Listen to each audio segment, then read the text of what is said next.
Oh, oh my God.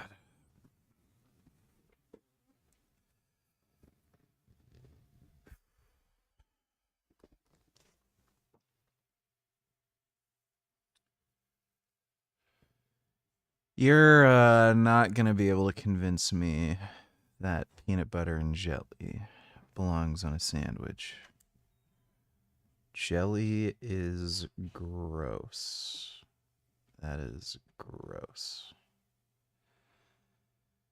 I do not like jelly.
Good thing. We think of charity as an always good thing, but that just isn't always the case. Generosity is a wonderful trait in a person and in societies. Yet time after time, giving morphs into something that hurts people. Sometimes that's on a national scale. Haiti is the most screwed up society in the Western Hemisphere, yet it has over 10,000 charitable organizations running the most basic services. They outspend the Haitian government by a 3-to-1 margin, and yet those charities have helped keep it a failed state. We've also seen it on a personal level. Dodo donated $2. Let me see. Here we go. When I ran for mayor, I said I was going to tax the rich. Well, today, we're taxing the rich. I'm thrilled to announce we've secured a pied-à-terre tax, the first in New York's history. This is an annual fee on luxury properties worth more than $5 million, whose owners do not live full-time in the city.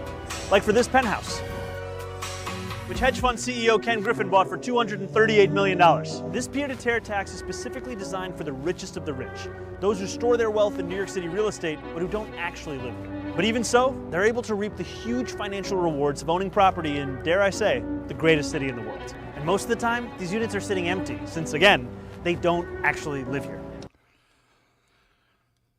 New York ain't the greatest city in the world. Really never has been, if you ask me. But yeah, especially with this guy running it, fuck no.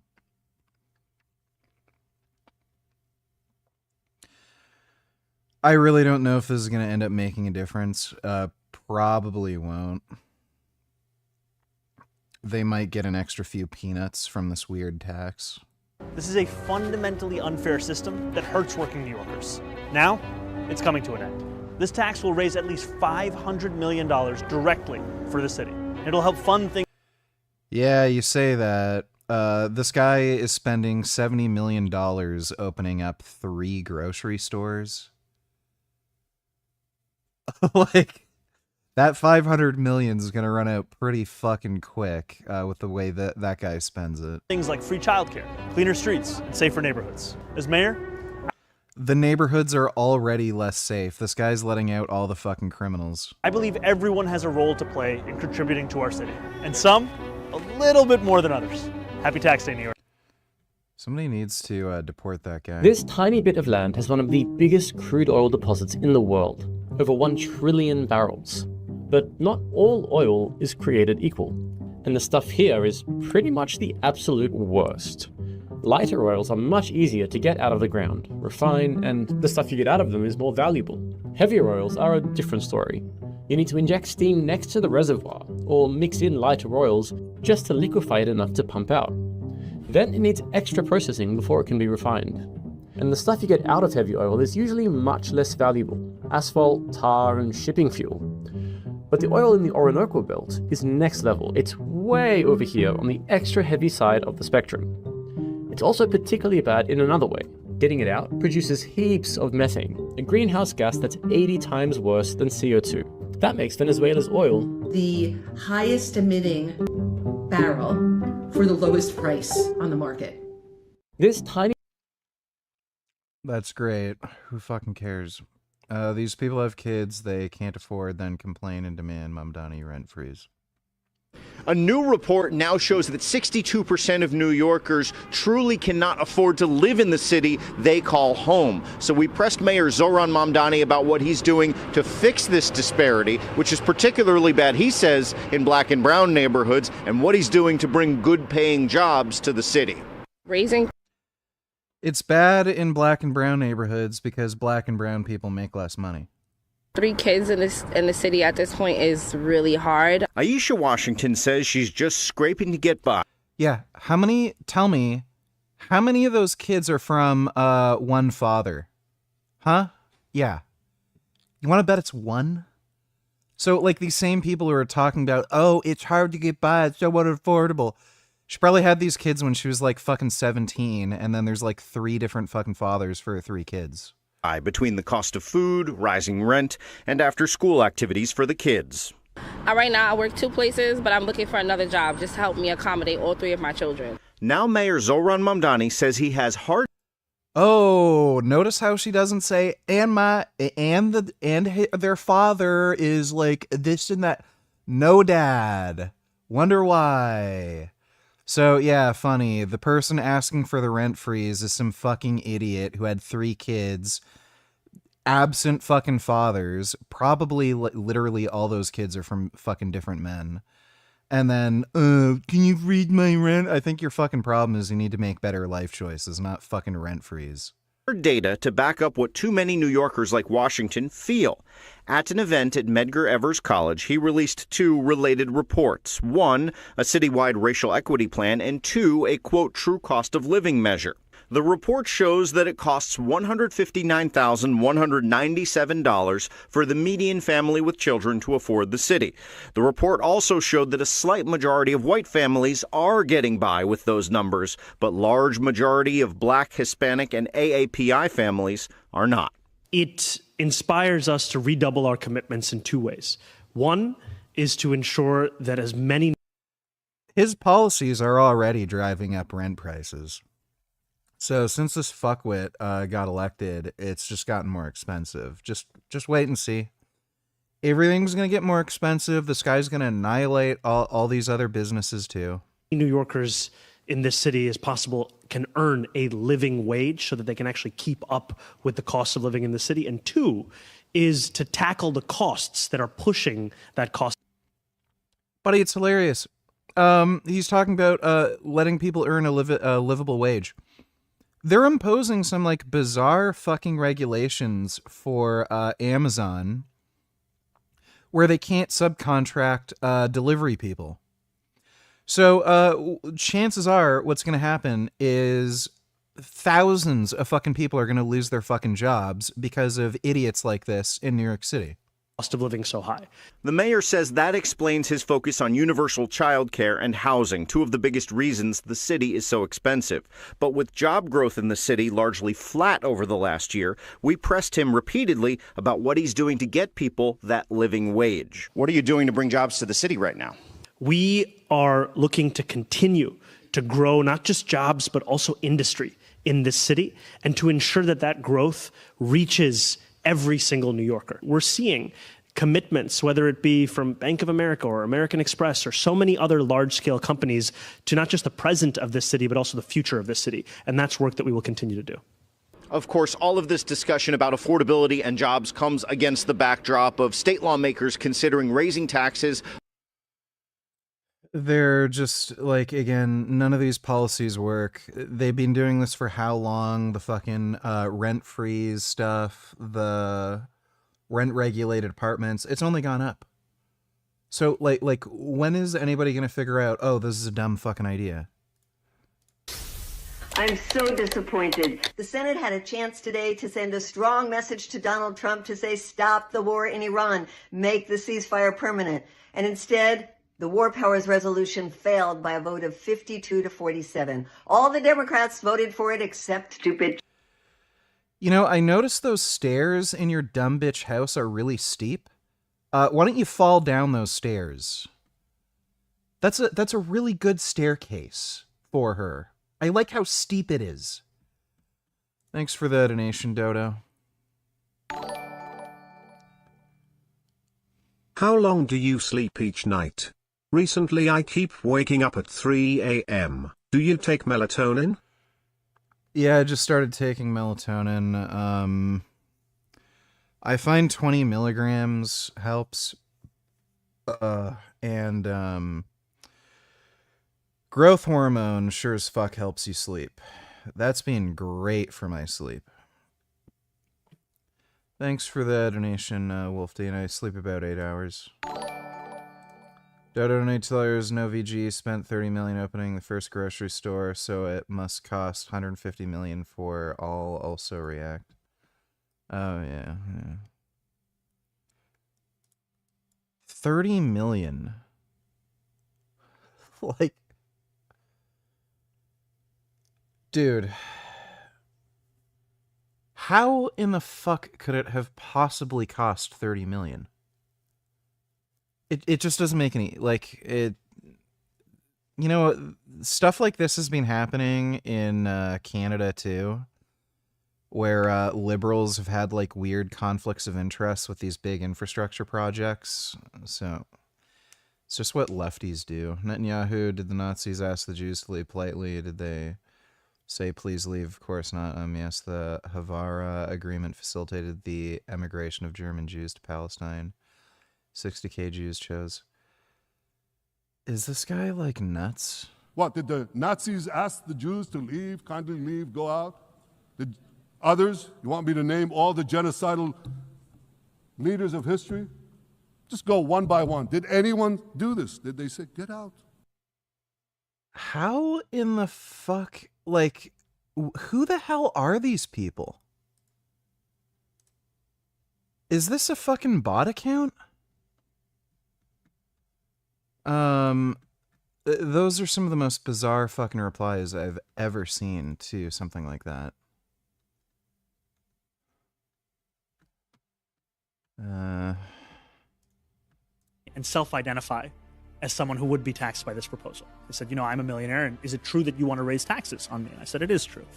And they said, well, I would leave. I said, I don't think you would. They said, why not? I said, because we're looking to raise income taxes on the top 1% by 2%. So for $1 million a year, that's an increase. Blah, blah, blah. Yeah, this guy is not going to generate any net income for the city. I didn't know that. Let me see. It's a small piece of Ukraine right in the middle of Brazil.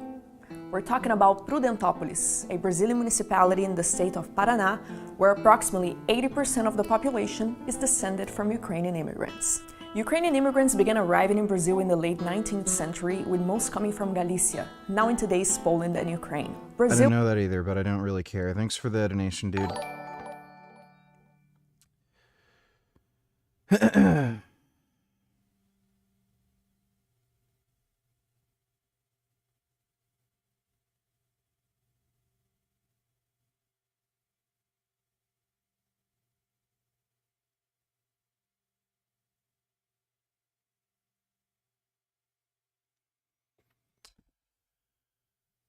Balls, moose, 20 tillers, holy shit, new Mangus, it's not AI. Oh yeah, I saw that earlier today. Yeah,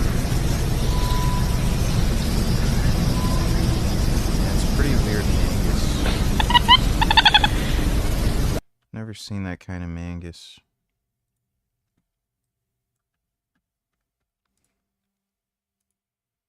That's a palace cat. They're very round. Is you when you're dieting, but C, stir-fried tofu.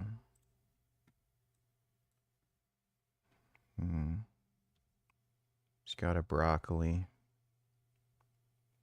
That's good. Thanks for the donation, dude. It's so strange how South America, the country with the most deforestation, also ironically has the most oil. They probably also have the most amount of big booty bitches, too. Thanks for the donation, Dodo. Also, hundreds of supporters of the Lebanese political military group Hezbollah gathered outside the Lebanese Prime Minister's office on Friday to protest direct talks between the Lebanese government and Israel scheduled for next week. Today I support what is right, and what is right indicates that these negotiations are dangerous, the protester said. We are being massacred. We are dying. Our land is being destroyed. This is genocide. Attacks between Israel and Hezbollah intensified on Friday. At least 13 members of Lebanon's security forces were killed in an Israeli strike in the south. Why does this sound like some bullshit AI? I don't know who the fuck in Lebanon supports Hezbollah, but the entire government wants them to get the fuck out. Thanks for the donation, Dodo. hopefully one of these days that worthless old hag falls down those stairs and dies. Yeah, we can only hope. Thanks for the donation, Dodo.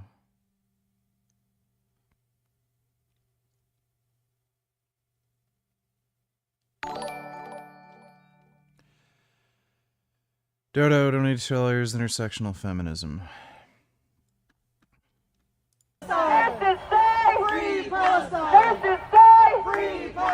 I'm Olivia. I am with Code Pink. Code Pink started when the U.S. invaded Iraq over 20 years ago. George Bush said, Yeah, this is a Chinese, like, fucking psyop, basically. China didn't like the U.S. invading Iraq. Code Red. And we said, Code Pink, for a feminist foreign policy that prioritizes people and the planet, not war criminals and making a killing off of killing, which... Hopefully, Israel bombs one of their fucking rallies. Fuck's sakes. Today, going around to the gas stations and talking to people filling up their tanks. And boy, they are mad at hell. I mean, look at the prices. $5.39 for regular, $6 for premium. Well, Isn't her husband literally a fucking billionaire? $5.999. And that's why I've been busy putting these stickers on here. These stickers that say, I did that. Let's give Trump credit for what he did, which is make these gas prices unaffordable for working Americans. Now, Oh boy.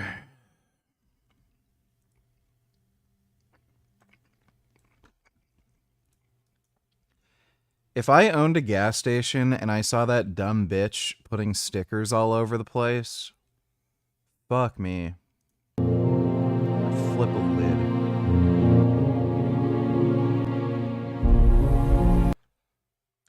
This is genocide. Watch Israel destroy a town, Al-Kham, southern Lebanon.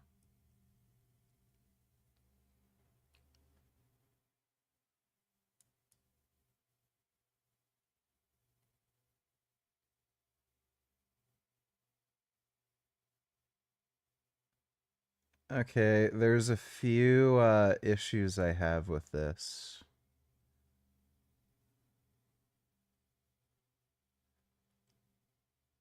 One,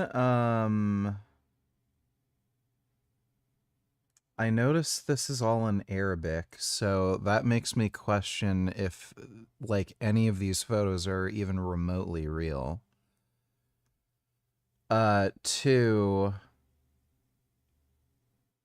I can't, like, there's a different contrast. Like, this is likely filmed at a different time of day and everything. I don't know how much of this is actually destroyed or not. Because, like, if this was taken, like, say, during... Like, even the grass looks different and shit. I don't know if this was taken during a rainy season versus a dry season. Like, if you look here, I genuinely can't tell, like, if anything got destroyed. Same with a lot of these other little buildings. I have no idea. Like, maybe around the middle here, but... Like, I'm seeing some of the same shapes. I have no fucking idea. Who fucking cares? Fuck Lebanon. The woke... Wait, the woke right... So J.D. Vance, onto another issue, was at this moment. Was God on the side of the Americans who liberated Holocaust camps and liberated? I certainly think the answer is yes, and I agree. Jesus Christ does not. I agree. Jesus Christ certainly does not support genocide. The president fucking cares.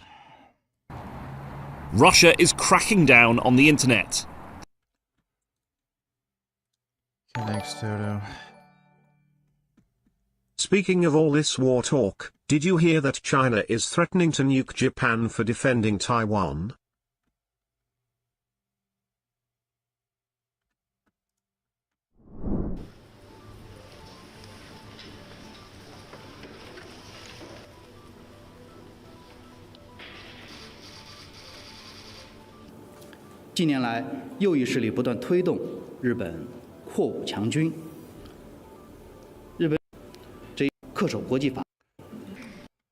Yeah, who cares? Thanks for the donation, Dodo. Dodo, don't you tell there's no VG. The Nazis saying Hitler asked the Jews to leave first in that tweet I sent you is a mega anti-Israel right-wing podcaster. He's friends with Kash Patel. You familiar with a Stu Peters? Does that name ring a bell? Oh, that guy. Okay. Yeah, he's literally a Nazi. I know him. Yeah, and he is friends with Kash Patel, and then Kash Patel lied. Thanks for the donation, though, Dodo. You know, seeing how these SJWs call everyone war criminals, I would love to see how they try to defend China now. Yeah, they probably still would because they don't really have any morals or whatever. Thanks for the donation. The result? Anger and frustration, and a spring of growing discontent. For years, Russia has sought to take the internet under total government control and potentially cut it off from the rest of the world. It's blocked tens of thousands of websites, messaging apps, and social media platforms that refuse to cooperate with authorities. Internet users had gotten used to circumventing the restrictions by using VPNs, virtual private networks which create an encrypted connection between the internet and a device. But the government has been blocking these too. Last year, the restrictions reached a whole new level, sweeping shutdowns of cell phone internet connections, and sometimes broadband too, leaving only a handful of websites and apps on government-approved whitelists. В начале года Путин легализовал эту практику, он подписал закон, который позволяет устраивать шатдауны, отключать любые средства связи по указу самого же Путина, и исполняет это ФСБ. То есть ФСБ был дан такой второй, более серьезный рубильник интернета, который может выключить все и включить белые списки, которые как-то оказались пока еще не урегулированы. The government claims they're needed to thwart Ukrainian drones relying on Russian cell phone internet for navigation. Эти действия настолько долго, насколько необходимо. Yeah, sure. Dodo, there's only 7 Democrats voted to not block weapon sales to Israel.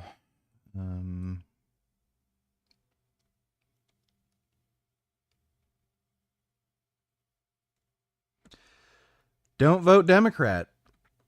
They're all getting infested by fucking communist retards. How many kids will they kill today? Money for homes and USA. Like, these people just need to be locked up in jail.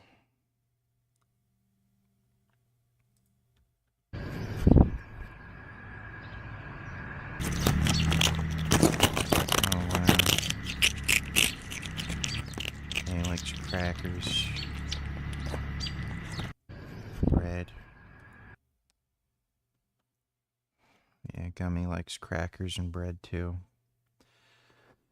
Thanks for the donation, Dodo. Yeah, I saw Johnny Smelly got sentenced to prison. Who fucking cares?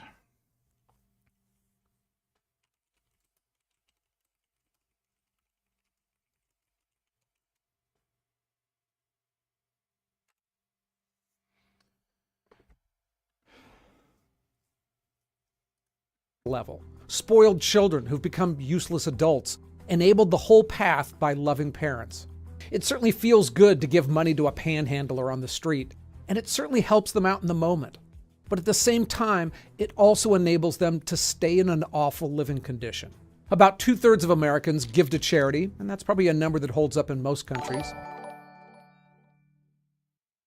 About how many calories are you eating per day on your diet? How are you managing to get enough protein? Your protein shakes must taste so fucking disgusting. Like 50 to 100 grams of powder per shake and 2 of them per day? What protein powder do you use ATM? I'm eating 1,800 calories a day. I have 2 protein shakes a day. It's Lean Fit, organic protein powder. Thanks for that donation. And they assume that giving equals helping, and it often does. Economically, the world is becoming a better place. But the elephant in the room is this: what if our good intentions are actually hurting the people we're trying to help?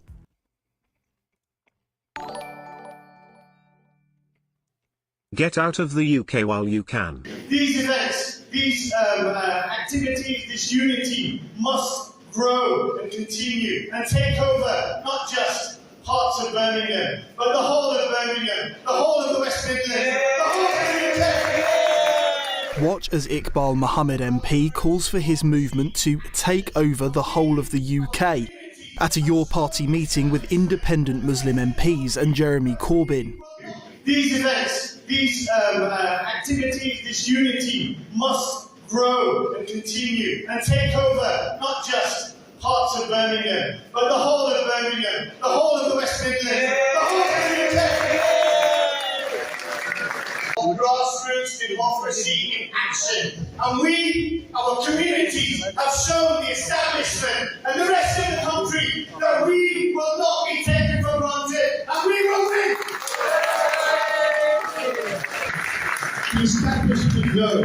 The establishment know that if you let one person stand up to them and speak the truth to people about what power is doing to them, then more.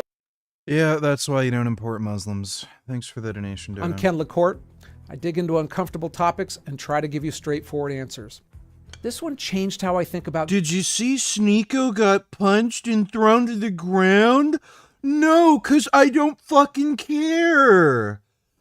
He could do fentanyl and overdose. He could blow his own brains out with a shotgun. He could fucking, like, jump off a building. I don't give a fuck.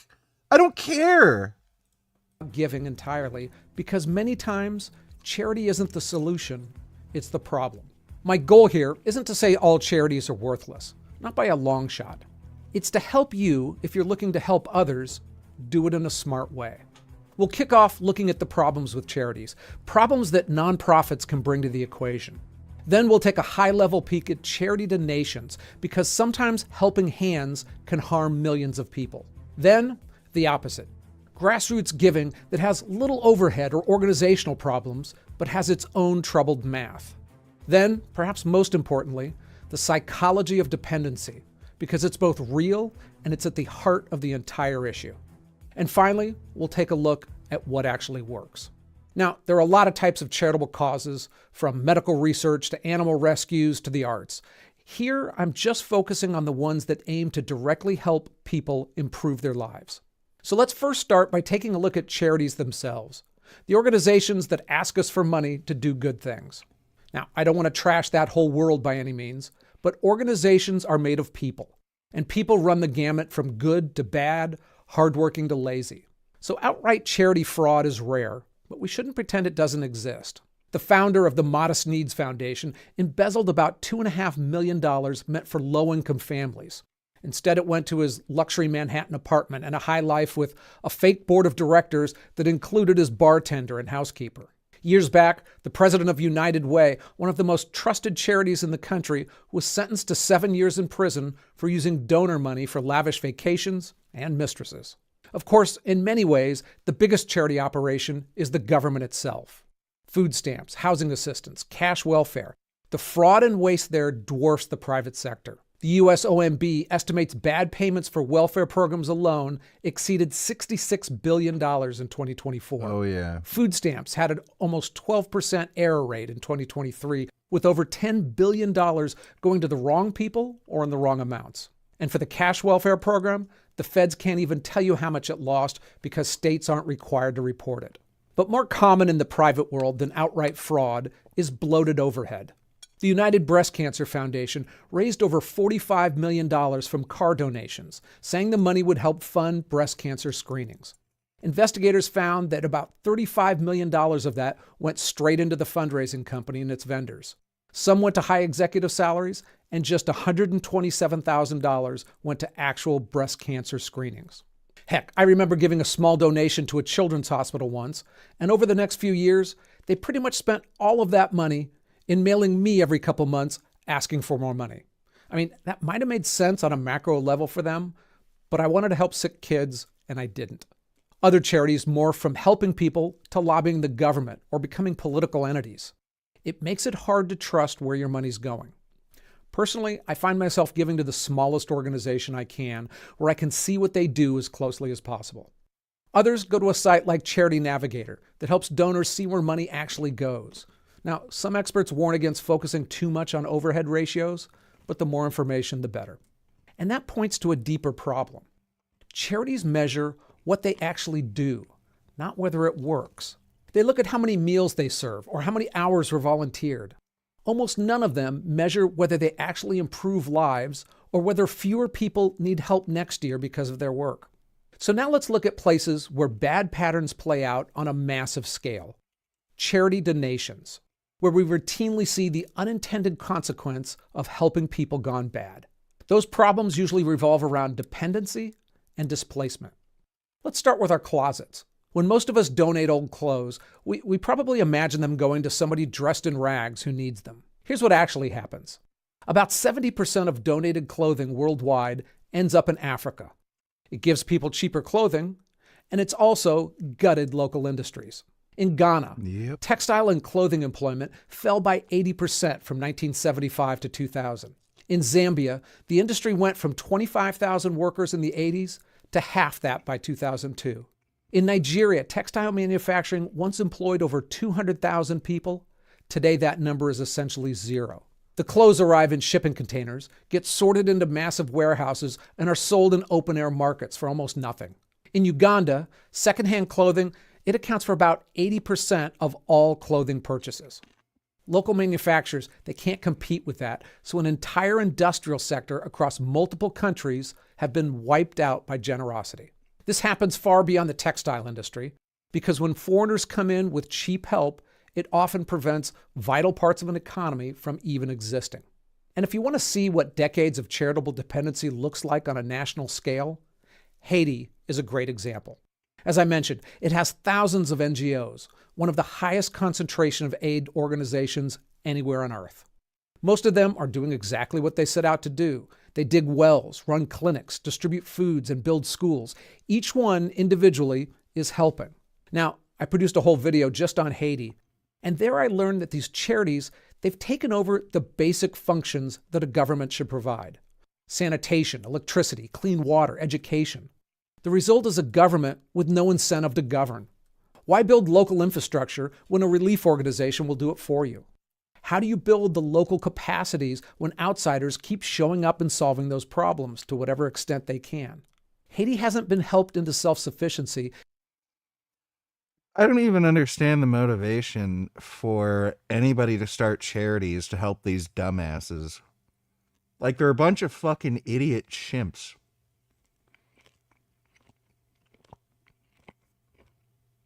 You can give chimpanzees free bananas. They're still going to act like chimps. They're going to be like infinite banana supply from some chimpanzee banana charity. Guess what? They're still going to like fucking claw each other to fucking death. and just do dumb chimpanzee shit. So look at Haiti. Oh, look, the billions and billions of dollars that people have like poured into Haiti for charities. Oh, whoopee fucking diddly do. The chimps still act like fucking chimps. They're like shooting each other. They're all fucking broke and poor and can barely get food. That's after billions and billions and billions of dollars. You could have literally just put that money in a fucking like anything else, and it would have been more productive. Like these people are just stupid.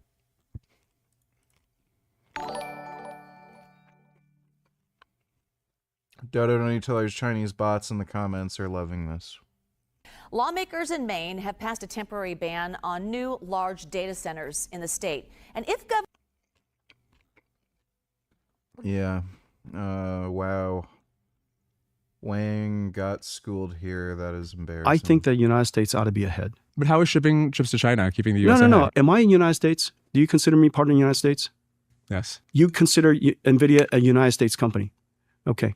Number one, why is it that we don't come up with a regulation that's more balanced so that NVIDIA can win around the world instead of giving up the world? Why would you want United States to give up the world? Dario had this quote where he said, it's like Boeing bragging that we're selling North Korea nukes, but the missile casings are made by Boeing. And that's somehow enabling the U.S. technology stack. Like fundamentally, you're giving them this capability. Comparing AI to anything that you just mentioned is lunacy. But AI is similar to enriched uranium, right? And then it can have positive uses, it can have negative uses. We still don't want to send enriched uranium to other countries. Who's sending enriched? The analogy is enriched uranium is because like it's a lousy analogy. Dude, this guy's such a fucking sleazebag. It's an illogical. I like how he's just like just pointing out how fucking retarded this dude is. Logical analogy. I guess then the crux comes down to how does selling them chips now? Yeah, he's never going to come on this podcast again. Help us win in the long term. Like Tesla sold extremely good electric vehicles to China for a long time. iPhones are sold in China extremely good. They didn't cost them lock-in. China will still make their version of EVs and they're dominating, or smartphones are dominating. The premise that even if we competed in China, that we're going to lose that market anyways. You're not talking to somebody who woke up a loser. And that loser attitude, that loser premise makes no sense to me. We're not a car. We are not a car. The fact that I can buy a car. He does make a fair point here that China would have a lot more trouble developing an NVIDIA GPU. They might be able to catch up to like current day GPUs in like say 10, 15, maybe 20 years. But again, like American manufacturing, it would be ahead by that much more anyway. He kind of has a point there. They're not going to be able to reproduce an NVIDIA GPU. And it's not like they don't have access to these GPUs. We know that they smuggle them in. They have the ability to try to copy them, but like they literally can't. So we know they try, but they just can't. So he does have a fair point there. This car brand one day and use another car brand another day. Easy. Computing is not like that. There's a reason. China does not make the best motorcycles right now. Reason why the x86 still exists. There's a reason why ARM is so sticky. Conceding a marketplace based on the premise you described, I simply can't acknowledge that. It makes no sense because I don't think the United States is a loser. Our industry is not a loser. And that losing proposition, that losing mindset makes no sense to me. Okay. The fundamental issue here is you're giving them technology that can make them win the AI race, and they could be extremely fucking dangerous. Like, it doesn't matter if NVIDIA would still have a majority market share in China. It's like if you're selling enriched uranium. Oh, America makes the best enriched uranium. We sell to China. China can't even make enriched uranium. And then they use that enriched uranium to make bombs and kill us. It's like, okay, great. You won the market. You're fucking dead now.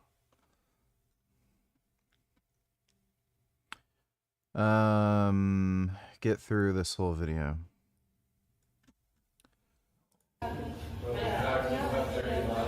You're from Palestine? You're from Palestine? Sorry? It's difficult? I don't think they're from Palestine. You're not from Palestine? I thought because you had the tattoo that you were from Palestine. So you're from Palestine. You speak Arabic? Sorry? Oh, right, you're Israeli. Children is ridiculous. Okay, great. Wonderful. 21st, $22. How many blocks of tofu is that? One. And is that one whole head of broccoli? Just frozen broccoli. Is that the only meal you had today besides the shakes? Yes. I guarantee you're not eating only 1,800 calories low. That's great. Thanks for the donation. All I can say to the UK is the polar ice caps can't melt soon enough. That's nice. Thanks for the donation.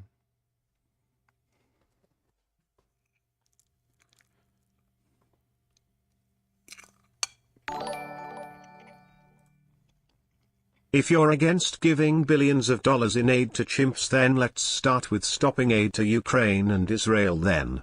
You're against aid, right? Let's be... Yeah, Ukraine and Israel aren't fucking chimps. You're a fucking chimp. It's been kept on life support and in poverty, and that affects millions and millions of people. Now let's flip it. Let's go from the macro down to the personal level and take a look at grassroots giving. No fraud or bloated salaries, no government bureaucrats, just good, regular people trying to help through things like local food banks, building homes, or mission trips. Usually through small groups, often church-based. These seem like the purest form of giving, and they really are, but that still doesn't make the deeper problems go away. Because here we see two issues arise time and again: efficiency and, once again, dependency. Take food banks. What could be more straightforward than giving food to hungry people? But let's take a look at some numbers.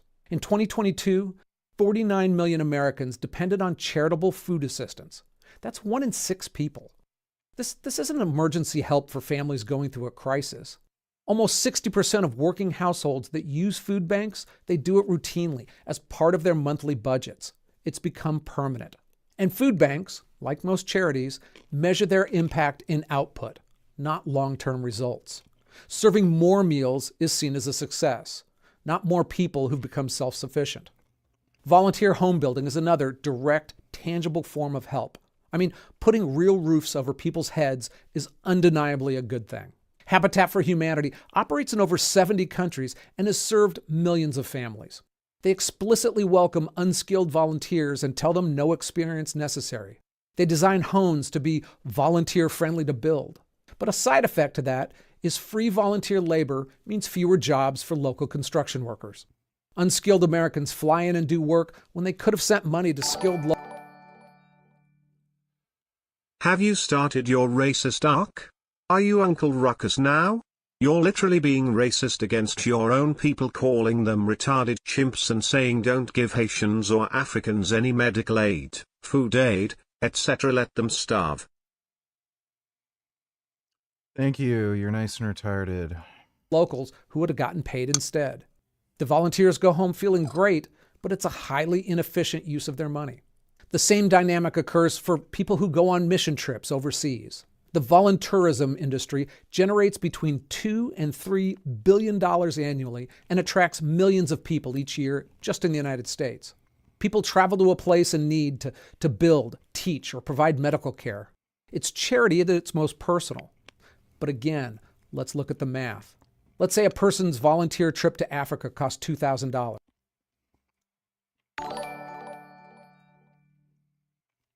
Agreed, VG. Instead we should be giving aid to these cute little endangered porpoises instead. Yeah, sure, why not? Thanks for the donation, Dodo.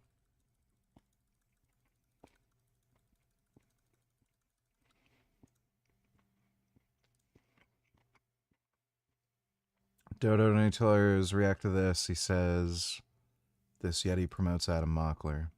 Notice how he hasn't actually disagreed on a single example that it was taken out of context. He actually is defending or saying that all of them are correct. Of Crimea was absolutely a justifiable annexation. What do you call Crimea? I call it part of Russian territory. Crimea River, a Russian river. The annexation Look, he's joking. Now, to be fair, he's joking. What do you mean he's joking?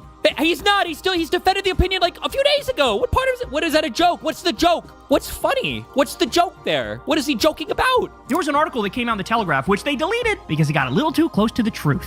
And in that article, they spoke to Christians in Lebanon who were like, oh yeah, we got no problem with Hezbollah. They protect us from the psychotic Israelis. What do you mean you don't understand it? You don't. Hezbollah has massacred Christians, by the way. You're too stupid to understand your own side? The reason why people were saying it is because people like Hassan hate America. That's the entire perspective they have. So the idea that Russia was going to invade from Hassan's perspective, you can listen to stream, he talks about this. It was U.S. State Department propaganda designed to make people in the West. Yeah, whatever. Like, Kyle Klinsky is just a anti-Semite fascist fucktard.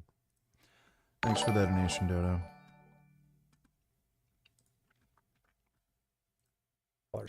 At local wages of $2 a day, that's enough to fund 1,000 days of work. That's a year-round job for 4 people. Even within the United States, the numbers often don't add up. I mean, just a plane ticket for one volunteer costs about $600. That'll pay for a skilled or unskilled laborer in that area to work for a while. Researchers who studied short-term missions, they estimate that the vast majority of trip funds go to flights, hotels, and travel expenses, not to the community being served. The work that gets done, building homes, digging trenches, painting churches, it could have been done by local workers, and to be honest, the volunteers often do a mediocre job. The goal is helping a community, but the time and money spent in some ways weakens those communities in the long run. Overall, it's a reminder that doing something that feels good may not always be the best path. So in this video, we keep coming around to the question of, did it actually work? That's a question we all need to ask about personal finances as well, and it's where today's sponsor comes in. And too many people don't ask that question properly about their own investments. They chase whatever feels right, whatever performed well last year. They react to headlines instead of thinking long term. And then they panic when the bottom falls out. The people who actually build lasting wealth, they tend to think differently. They diversify. They don't put everything in one basket, especially one basket that could easily drop overnight. And for a lot of them, one of the baskets is physical gold, because it's an asset that often holds its value when paper money and stocks don't. Today's sponsor is Augusta Precious Metals. They make buying gold 052 for more info. All right, back to good intentions. Let's focus into the human brain and look at the psychology of dependency. Because often this isn't just about financial inefficiency. There's a human cost as well, something that took one psychologist 40 years to fully understand. I started seeing charity differently after I read a book by Robert Lupton. He's a Dodo and Tillers, can you please actually watch this, not skip it? It's not like you have anything else to watch because you keep skipping everything. No, I'm not watching that. Thanks for the donation, Dodo. A psychologist who spent his life doing urban ministry in Atlanta. He ran programs, organized volunteers, and watched what happened over the decades. He wrote Toxic Charity: How Churches and Charities Hurt Those They Help. And it's a book that really made me rethink the best ways to help people. In it, he shared a story about a Christmas adopt-a-family program he ran. Church volunteers would show up at housing projects with vans full of wrapped presents. The kids loved it, of course. The donors playing Santa Claus, they felt great too. But Lupton started noticing what it looked like from the other side. He saw a father watching strangers hand his children gifts he couldn't afford. That reminder, by the way, China is responsible for them being nearly extinct in the first place at the 0.50 mark. You'll be sure to see this, containers, jars, like mammal, is getting caught in fishing nets where they are drowned. It is now on the verge of extinction. The World Wildlife Fund has been fighting to save these critically endangered. Yeah.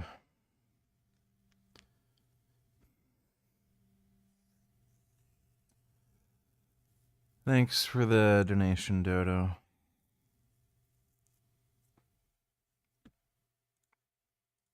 He described how he'd watched the men retreat into the back of the room, avoiding eye contact, some left entirely. Their dignity was being stripped away by the acts of kindness.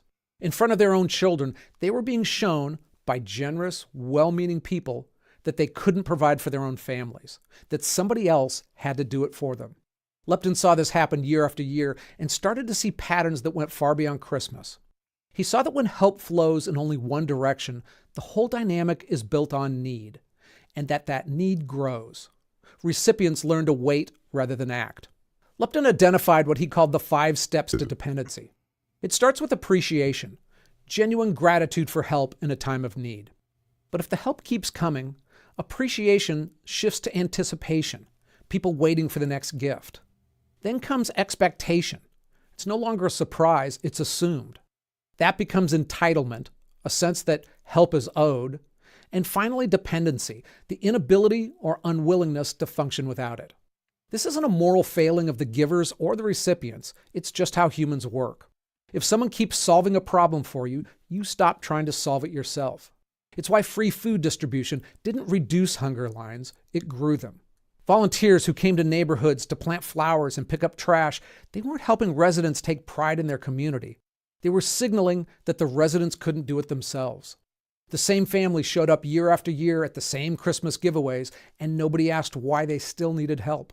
Lepton described how one-way giving creates a hierarchy that's almost impossible to escape. The giver is permanently superior, and the receiver is permanently dependent. However warm the intentions, that dynamic can be dehumanizing and at the same time keep recipients from moving forward. At one point, he said, one of the surest ways to destroy self-worth is subsidizing the idleness of able-bodied people. I mean, that sounds harsh, but think about what it means to be on the receiving end of constant help. Every gift is a reminder that you can't provide for yourself. Every act of charity confirms your position at the bottom rung. Well, it's just fucking laziness. If people know that they're going to get what they need from something else, they're just not going to actually go out and work. Like, what would be the point? So it's like, if you need charity for food, if you're using charity for food, and you would have to, like, actually get a job and work just to get the same food, why wouldn't you just sit on your ass and then just get the food you're gonna get anyway? So it's just laziness, and that's why you see so much welfare fraud. People just get fucking lazy because they know there's something to take advantage of. The object of someone else's pity. Humans have an innate need to feel useful, to solve problems and build things and provide for their families. When charity takes those opportunities away, even with the best intentions, it doesn't lift people up, it hollows them out. Lepton also made a distinction that I like a lot. The difference between betterment and development. Betterment does things for people. It improves their conditions in the short term. Development does things with people. It strengthens their capacity. It's the embodiment of give a man a fish versus teach a man to fish. Betterment feels good and it shows quick results. Didn't Mr. Beast do something in Africa where he helped, like, villages build a bunch of wells? I think it was, like, at least several hundreds. And then a few years later, I'm pretty sure, like, practically all of them aren't even usable right now, and it's because these people are idiots. It's not like he just had some contractors dig a bunch of wells. Like, they also went through the trouble to train them on how to, like, upkeep them, make sure they can keep getting water, like, repair, whatever equipment they needed for it. And they're all just toast. None of them are working anymore because they're just fucking lazy and they don't want to do shit. And again, I'm assuming a lot of these areas, they get, like, charity anyway, so they just didn't fucking bother. Results. I mean, if you give a panhandler some money, his day is immediately better. His long-term situation, not so much. Development is slower, messier, and not very Instagrammable. But development is what actually changes people's lives, and most charity is stuck in betterment. So this pattern isn't limited to private charity by any means. Government assistance programs, they create the same dynamic, just on a much larger scale. During COVID, the government sent larger unemployment checks that often paid people more than their actual jobs. For millions of workers, The rational move was to stay home as long as the checks kept coming, and many did as long as they could. Now, that's partly a judgment about people who made that choice, but more so an observation about incentives. I mean, if you pay people more to stay home than to work, how do you criticize them too much? The same issues run through food stamps, housing vouchers, disability programs. They provide a genuine safety net for people who need it, but they also can create what economists call a benefits cliff, where people's apparently rational choices help them stay poor for decades. What ties all of this together? Private charity, government programs, mission trips, food banks. It's a question that almost nobody asks. Are the people we're helping becoming more capable or less? Most charities don't seem to even consider that question. Hey, as always, if I mess up something serious here, let me know. I'll fix it in the comments below. You can find my source notes, all sorts of stuff down there. Okay, so if charity often creates dependency, what actually works? Because there are people and organizations out there getting this right. The difference is how they think about the problem. So emergency relief is the clearest case of charity done right. After an earthquake, a flood, or a personal crisis, no one worries about dependency. I mean, if people are dying or need medical care, you send them what it takes to make them right. That's not toxic charity, it's saving lives and helping people. The issue is when help never ends. I mean, most charities are built for relief and they never make the transition because relief is easier to fund. It's easier to feel good about. A photo of a hungry child, that gets donations.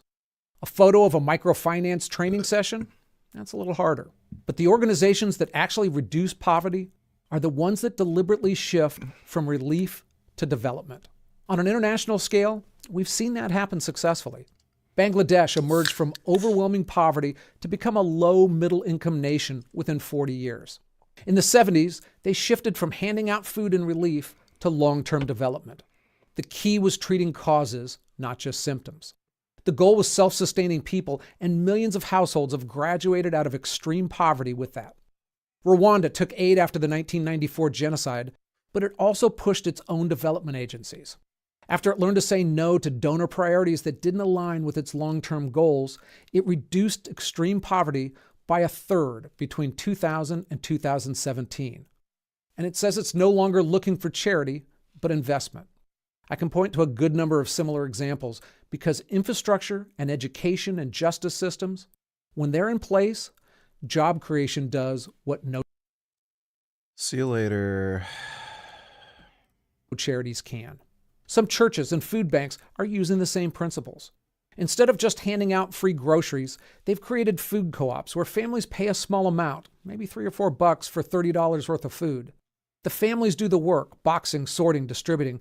They're customers and contributors, not just recipients.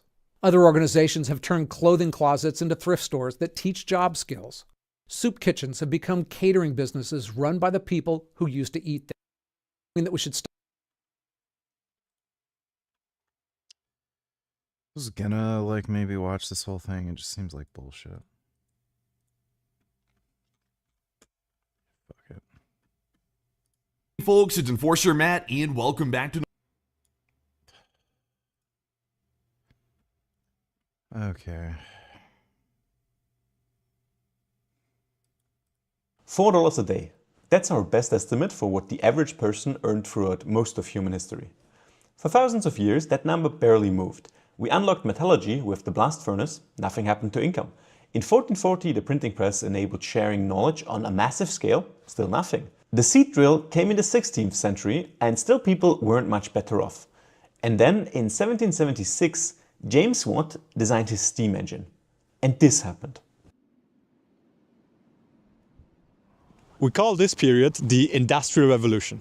It changed everything. Life expectancy, food security, the very structure of human civilization. All thanks to the steam engine. Well, not really. This is the aioli pile. It was first described around 25 BC, around the time of the founding of the Roman Empire. You heat up the water inside, and the steam gets expelled through these angled tubes. The crazy thing is, that's basically a steam engine. The Romans had this. But that raises the obvious question, why the hell didn't the Romans industrialize? The Roman Empire had everything going for it. They had power, they had stability, they had trade, they had amazing engineering. They built aqueducts, they built villas with underfloor heating. They built this place, and it's still standing almost 2,000 years later. And yet, the average Roman peasant didn't live much better than the average peasant 1,000 years before them. That's kind of puzzling, right? Think about how much better your life is compared to that of a person that lived 1,000 years ago. There are a ton of theories about why the Industrial Revolution happened when and where it did, but in this video I want to make the case for one of them. A theory that won its author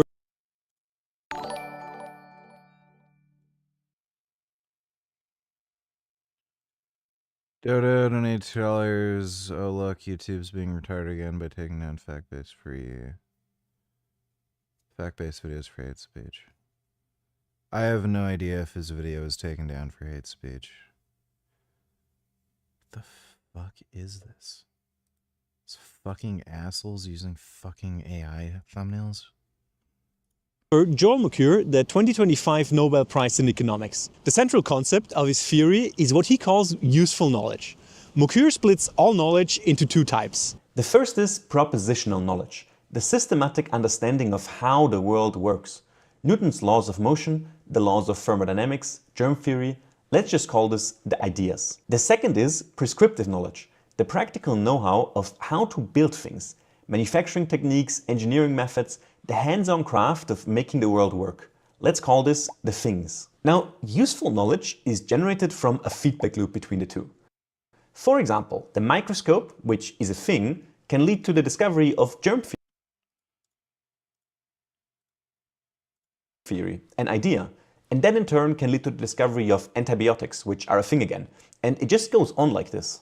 You need both the things and the ideas to grow, and most importantly, you need them together.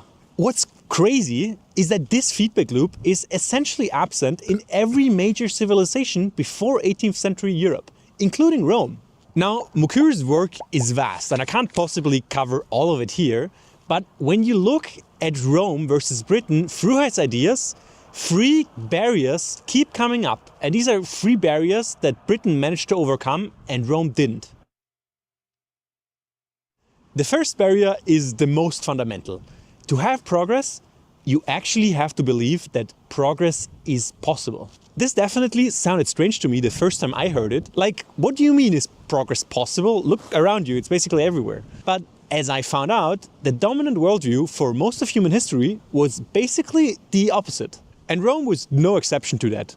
Roman culture had a really deep, almost religious reverence for their ancestors. The great men were the ancient men, and the best days were the old days. Horace, a famous Roman poet, ends one of his poems like this. Our parents' era, worse than their ancestors, bore us still worse. And soon we will give more wicked offspring. So what Horace is saying here is that every generation is just always a little worse than the previous one. They thought society was degenerating. This attitude continued for most of human history. But in the 18th century, something... If only they had known that TikTok would happen. They have no clue. Changed that we can actually measure. This is Google Ngram. It tracks how often certain words appear in printed texts over time. Look at what happens to words like progress and improvement in the mid-1700s. You can see that these words were barely in use before, and then they just suddenly spiked massively. This was the time of the Enlightenment, and with the Enlightenment came, for the first time in history, a belief in progress. For example, here's what the English philosopher Joseph Priestley thought the future would look like. Nature, including both its materials and its laws, will be more at our command. Men will make the situation in this world abundantly more easy and comfortable. They will probably prolong their existence in it and will grow daily more happy. Priestley sounds pretty optimistic here, but this wasn't blind optimism. People like Isaac Newton were making discoveries proving that the universe follows a set of laws. They overturned the wisdom of the ancients, showing that modern men could do better than the philosophers of classical Greece and Rome. All this led to a general optimism about the future. People started to believe that the future could and should be better. So the Europeans managed to overcome the first barrier. They cultivated a genuine belief in progress where the Romans didn't. But Rome had a lot of people, and surely not all of them thought that it was all just going to be downhill from here. Which brings us to our second barrier. Let's say you've got your avant-garde Roman genius who does believe in progress. What happens next? Well, nothing, because there's no way for him to make a living. There's a fundamental problem with the production of knowledge. You see, knowledge is what economists call a non-excludable good. You spend years figuring something out, and then you share it, and now everyone knows it for free. Basically, if you can't capture the value of your discovery, you starve to death. So how did the Romans address this problem? In ancient Rome, there were basically two options for this. Either you were born very rich, or you found someone else who was born very rich and got them to fund you in exchange for making them look very smart. This is called patronage. But there's a simple problem with patronage, and that is that you only get paid for doing what the elites want. And the Roman elites wanted liberal arts, so philosophy, poetry and rhetoric. Seneca made it pretty clear when he said this: I respect no study and deem no study good, which results in money making. Engineering, which happens to make money a lot of the time, was literally the work of slaves and tradespeople. So if you were an intellectual, you were not going to get paid for it. According to Seneca, the smartest Romans should spend their time trying to figure out how to live a morally good life. Now, contrast this with the 17th century philosopher Francis Bacon, who said this: The true and lawful goal of the sciences is none other than this, that human life be endowed with new discoveries and powers. Bacon basically explicitly stated that the most important thing to study was how to make people better off. There was a massive shift in the mindset at the time. During the Enlightenment, scientists also started gaining genuine social prestige. Isaac Newton served in Parliament, Francis Bacon became Lord Chancellor, and inventors could directly profit from their inventions through the new patent laws. Being a scientist for the first time actually became lucrative, but that still doesn't explain everything, right? I mentioned earlier that the other option for a Roman is to simply be born rich. So let's say our progress-minded Roman genius is born independently wealthy and so doesn't need patronage. What happens now? Well, most likely our hypothetical Roman won't go near a workshop. And if he did, his peers would mock him for it. I think this might be the biggest cultural barrier of Rome. Philosophers dealt with ideas, craftsmen dealt with things, and that is just how it was meant to be. But that means that the ideas and the things never met. The people who understood how the world worked never built anything, and the people who built things had no idea why they worked. There was no feedback loop, because the two sides of it were living in completely different worlds. So imagine Heron of Alexandria describing his steam engine to his peers. There was just no one around who could look at that and say, damn, this would make my life or my work so much easier. Contrast this with the Enlightenment, where the French philosopher Denis Diderot said this: It is for the liberal arts to lift the mechanical arts from the contempt in which prejudice has for so long held them.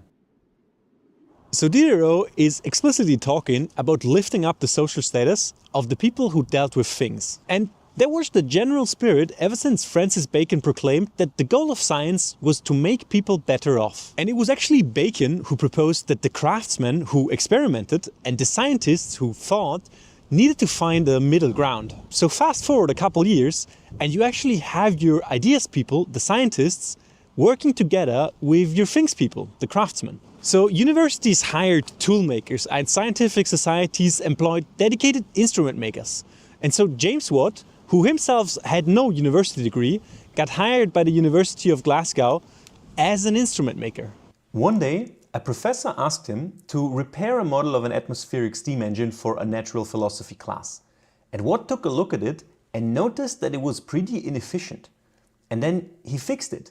And precisely this fix is what you probably today now know as the invention of the steam engine. The technology that probably gets the most credit for kicking off the Industrial Revolution. So all it really took was a philosopher and a craftsman working together shoulder to shoulder in the same building. The ideas and the things working together to produce useful knowledge. So let's bring this back to where we started.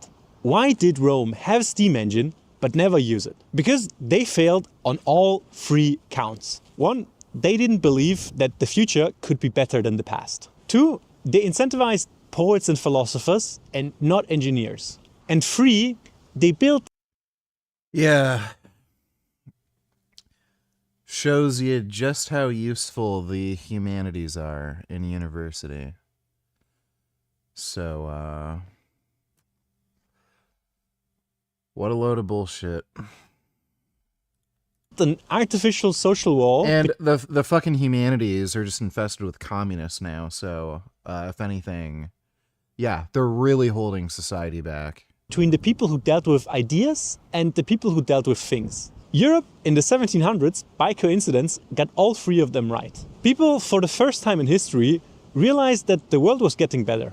A new culture of scientific prestige made discovery rewarding, and a growing tradition of scientists and craftsmen actually talking to each other finally closed the loop between things and ideas. So the Europeans got almost everything correct, but if you want to see what it looks like to get almost everything wrong, check out my video on the... That's pretty crazy. I want to talk... That Rome had a steam engine. 30. Pretty weird to think how different things could have been.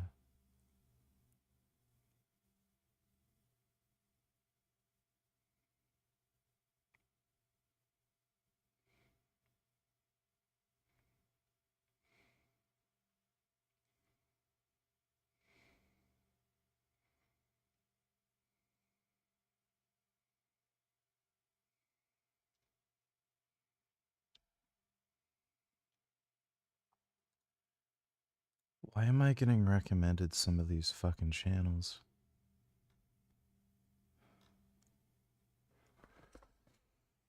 Yeah, the one thing I'm disappointed in is that Johnny Smalley only got 6 months. Should have gotten a life sentence. After 6 months, this guy's gonna even be a bigger jackass. Somebody should just break his legs or something so he can't walk outside. Fucking piece of shit.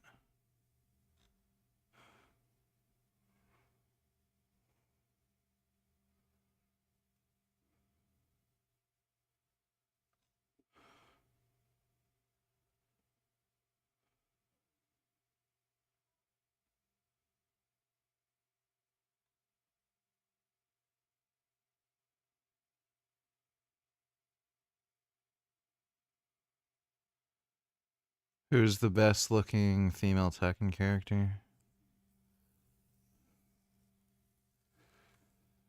I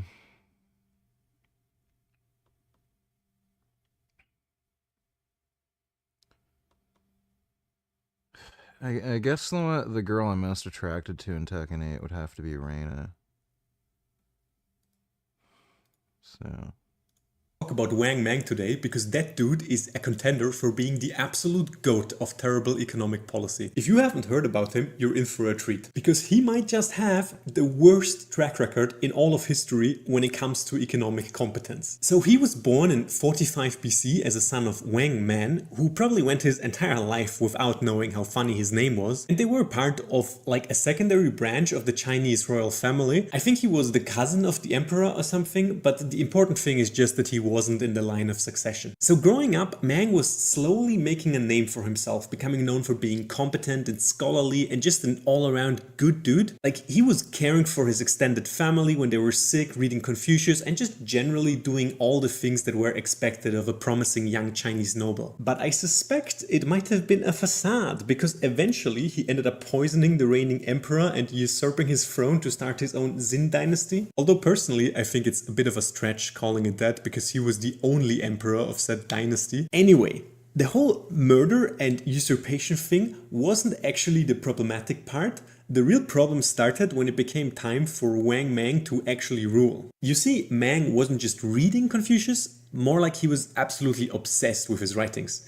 He became convinced that to usher in another golden age, he'd have to restore the empire to how it was under the Zhao dynasty, which was when Confucius was writing, which at that point was something like 500 years back. And so in his mission to Confucify everything, Wang got up to some extremely wacky antics. For example, he believed in his own version of what's called the rectification of names, which is a Confucian doctrine that states that things should be named in accordance with reality and it's supposed to aid societal harmony. Well, Wang Mang took it a step further because he seemed to think that not only should things be named in accordance with reality, but also the other way around, in the sense that things would start acting in accordance to their name. So essentially, Wang Mang seemed to think that he could change the nature of things simply by changing their names, and naturally he got completely obsessed with just renaming everything in his empire, like cities and landmarks. But he didn't stop at material things, no. At one point, he even outlawed giving your children names that are more than one Chinese character long. What could possibly be the logic behind such a law, you may ask? Well, it turns out in Confucius' writings, most of the characters just have one character names, so obviously that must be the correct way to name people. Apparently, this is also the reason why everyone in the Three Kingdoms novel, for example, only has one character names, because it took a couple hundred years for that trend to die down again. But probably the most absurd of all his renaming shenanigans was when he attempted to unilaterally rename a very powerful nomadic confederation from Zhongnu, which meant ferocious slaves, to Gongnu, which meant respectful slaves, because he believed it would actually make them less ferocious and thus easier to deal with. He also apparently couldn't stop himself from changing the official title of the leader of said confederation to a pun. In fact, he actually did it twice. Anyway, this kicked off a pretty big conflict that lasted longer than his dynasty, and it wasn't even the only war that he started like that. But I don't want to spend too much time on his diplomacy or his foreign policy, because this video is about his economic policy. And he had strong opinions in that area as well. So at this point, I should reiterate that the time of the Zhao dynasty, which they were trying to mimic, was about 500 years back. And seeing as this was around the year 0, historic records weren't exactly perfect. So Mang Wang and his court spent a lot of their time just reading Confucian classics or legends of the time in order to figure out how exactly things were run back then. In fact, this took up so much time that they kind of neglected governing the empire that they were currently running. So an example of this is that at some point Wang Mang decided that the pay scale that the preceding Han dynasty used for the empire's bureaucrats and administrators was unacceptable, and obviously it had to be replaced with the pay scale that the Zhao dynasty used. The only problem with that was that at the time they had no idea what that pay scale actually was, so he just stopped paying their wages for years. The funny thing is, when he finally figured out how they were paid in the Zhao dynasty, it turned out that it was based on how prosperous the empire was at that time. And since that is a really subjective metric, he just decided to continue not paying them, so bureaucrats and administrators just got no wages until the end of his dynasty. Unsurprisingly, this resulted in one of the most corrupt administrations in all of history, as the civil servants literally had to rely on bribes to put food on their tables. I wanted to mention this because the absolutely insane levels of corruption will actually explain why some of his later policies fail as disastrously as they do. Apart from not paying his employees, Wang Mang also had other interesting policy ideas. At one point, he decided to nationalize all the land in the empire for the purpose of redistribution. He called it Wang Tian, which basically means Wang's fields because he was humble like that. This was, like most of the things he did, also copied from the Zhao dynasty, where they called it the well-field system. Unlike them though, Wang Mang didn't have a functioning administration as he didn't pay them. And also unlike them, Wang Mang was just not particularly interested in making sure things ran smoothly at all. So the officials who administered the whole thing essentially just started handing out the land to their clan members and whoever would bribe them,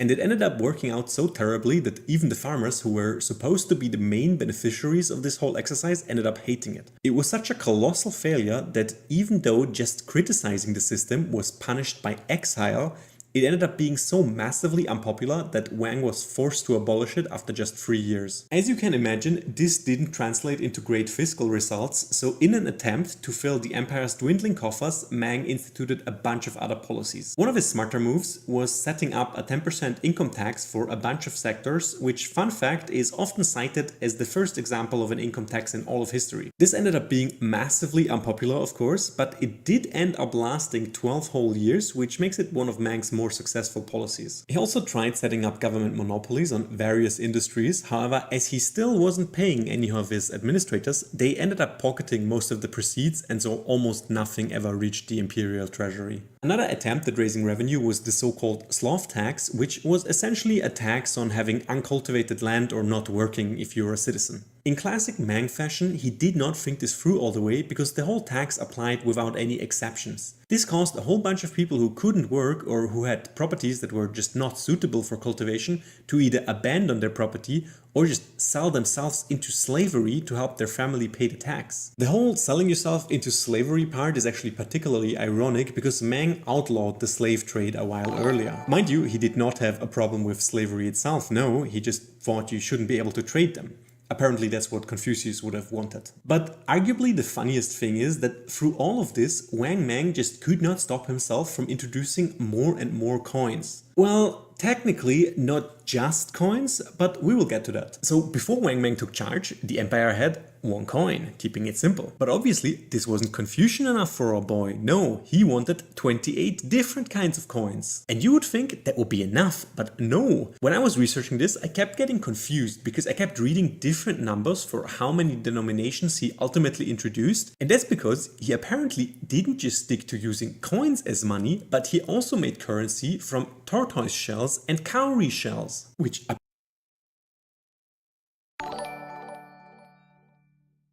Sleepy, donate $2 low.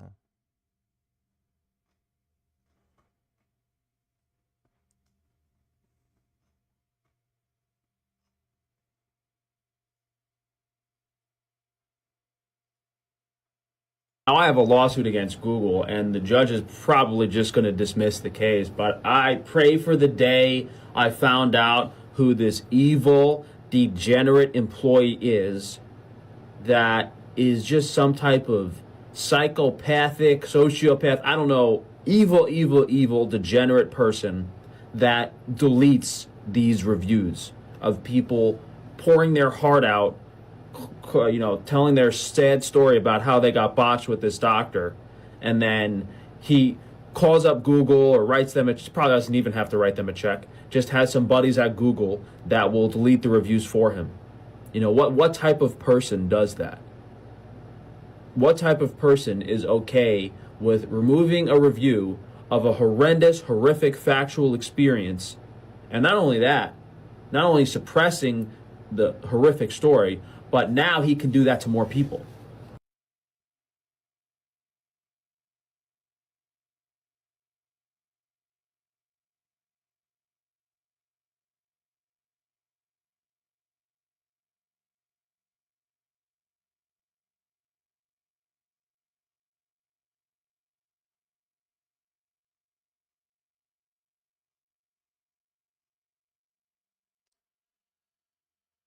Yeah, Frank's a dumbass. Thanks for the donation, Sleepy. Apparently are not coins. And that says something because Wang Mang had a very broad definition of what constitutes a coin, like this abomination.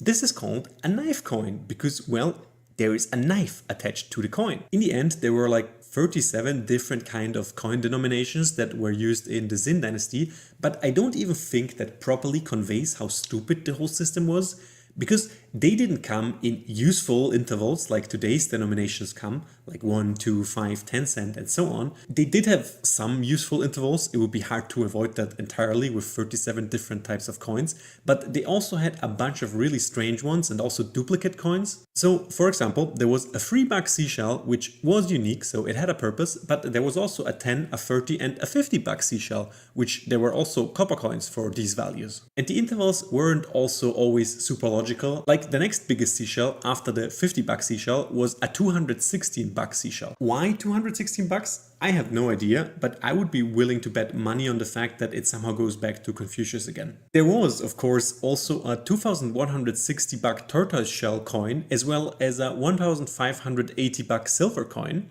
So this whole hodgepodge of denominations made giving out change a massive headache. There's a great stand-up maths video about exactly this topic. Go watch it if you're interested. There's also another problem, and that is called Gresham's law. Gresham's law is a monetary principle that states that bad money drives out good money. What this means, if you have two different coins with the same nominal value, so let's say they're both worth $1, but different intrinsic values, for example, if one of them was made out of gold and the other one was a freaking seashell, you would probably like to hold on to the gold coin and go spend the seashell coin. You know, just in case this whole seashell thing doesn't catch on. The problem then becomes that since everybody would like to hold on to their gold and spend the currency that's intrinsically less valuable because you can collect it on the beach, the gold eventually stops circulating in the economy because nobody is using it for any trades anymore. And that's what we mean with bad money driving out the good money, so the gold in this case. Initially, yeah, similar thing happened with tobacco in the United States. They used to use tobacco as money, and then they'd use shitty tobacco to buy stuff and hoard the good tobacco.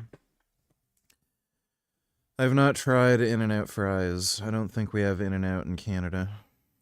When I researched this whole coin thing, I thought, man, this must be the best example in all of history of bad money driving out good money. But it turns out the whole system was so stupid that it didn't even come to that. So the currency was really susceptible to counterfeit, for which the punishment, funnily enough, was slavery.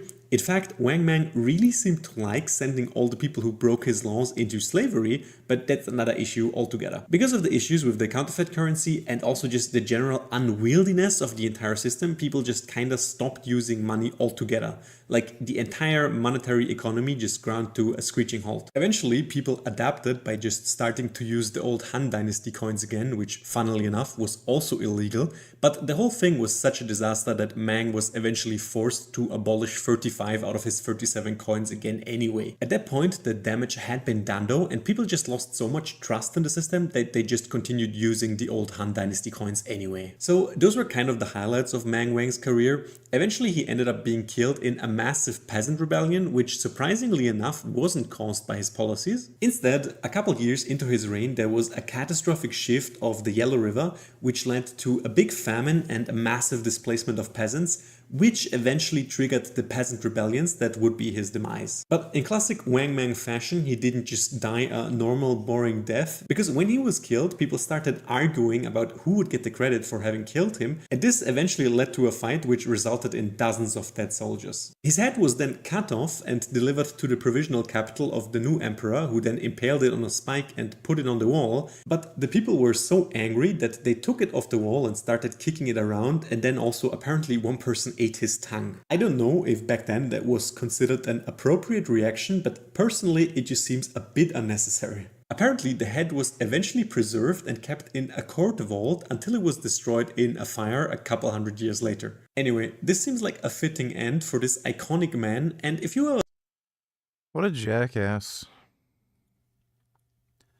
It's funny how there's so many jackasses just ruining shit. It's the 1920s and almost every major economy is booming.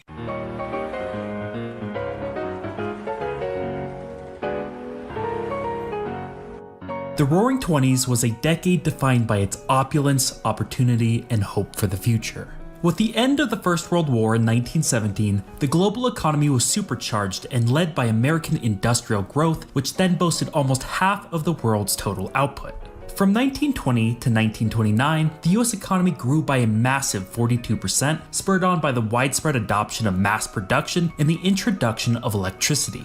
The UK and France rebuilt and maintained their powerful colonial empires, and even Germany was starting to see a major economic rebound by 1923. However, the economic euphoria came to a screeching halt.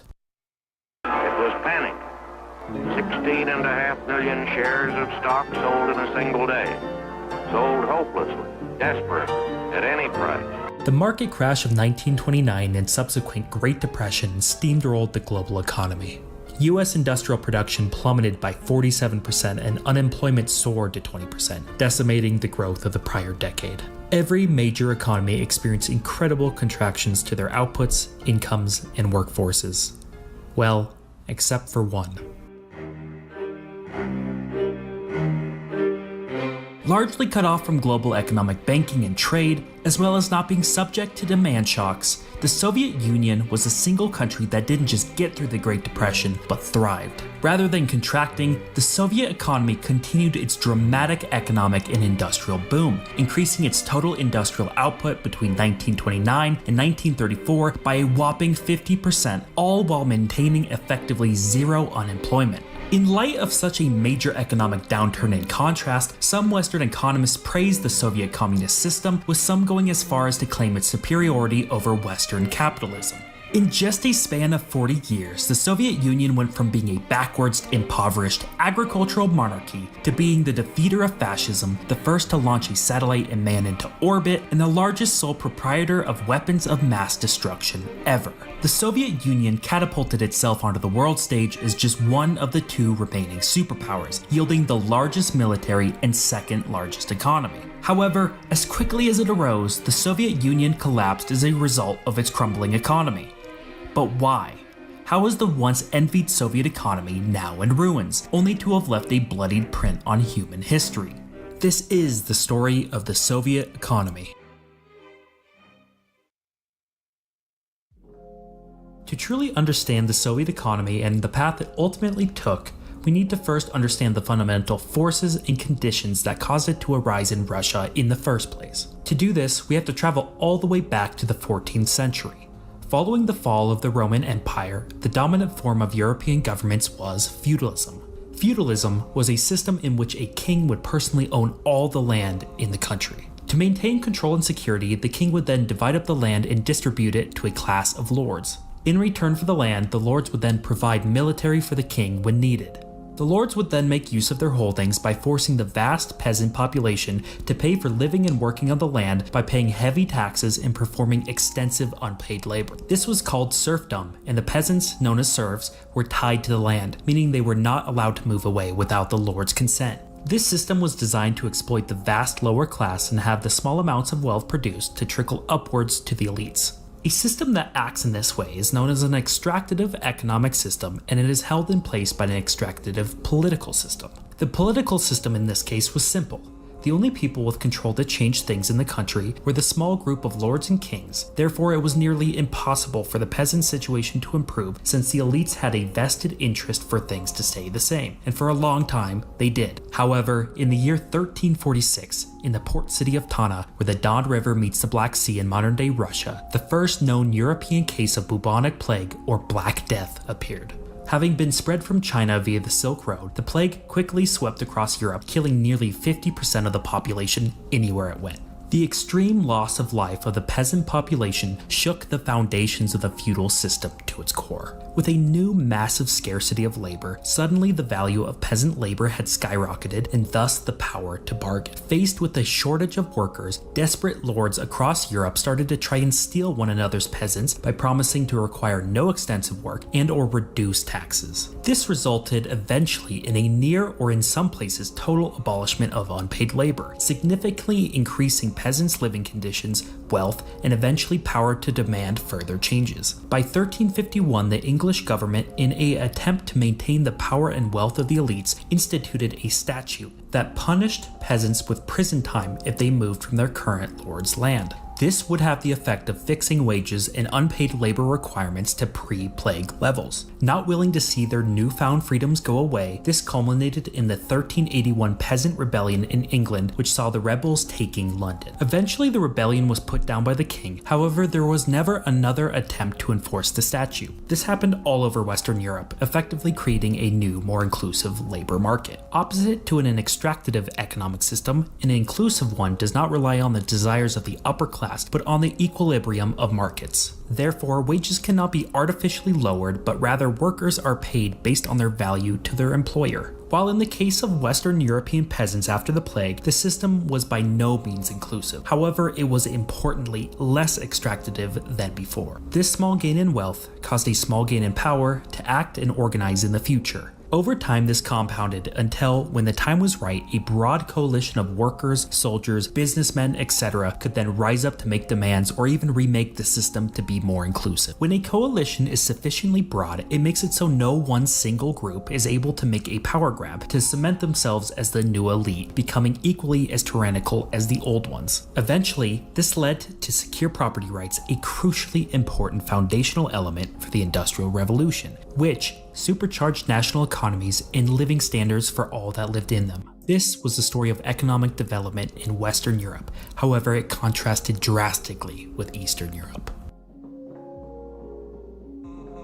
Unlike their Western counterparts, the peasants in the East were more spread out, lived in smaller villages, and were less organized, while their lords controlled larger and more powerful swaths of land. In response to the labor scarcity caused by the bubonic plague, the Eastern lords snapped up more lands and added to their holdings, while also clamping down on the peasant population even more harshly. Since the Eastern peasants were less powerful, their rebellions either didn't happen or failed miserably. They didn't see any new freedoms afforded to them, but rather had even more taken from them. This was further exacerbated by the 16th century when Western demand for agricultural products like livestock and wheat produced in the East grew rapidly. With this increased demand, the lords saw it in their best interest to place even tighter controls on the peasants, demanding more unpaid labor and levying even more taxes. The gap in wealth, power, and freedoms between the peasants in the West and East grew large. This fundamental divide in Europe compounded over the centuries. While in the West, the lower classes were eventually able to overthrow absolute monarchies and replace them with much more inclusive constitutional ones, or even republics, the Eastern kingdom stayed almost exactly the same, or even became more extractive.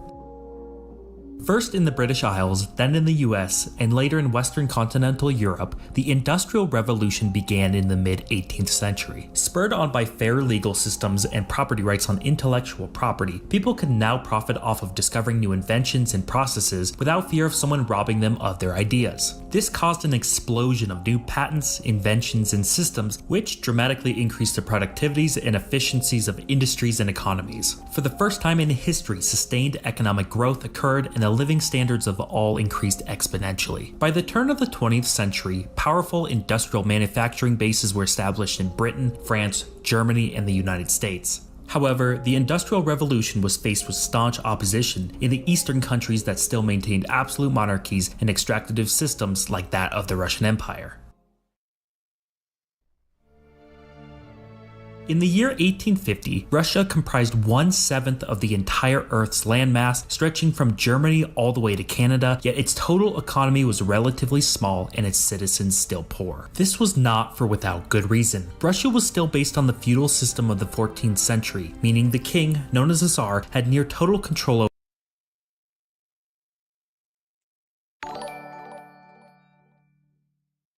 My name is Pen. I'm a pen tester. I like to let strangers shit in my mouth. That's nice.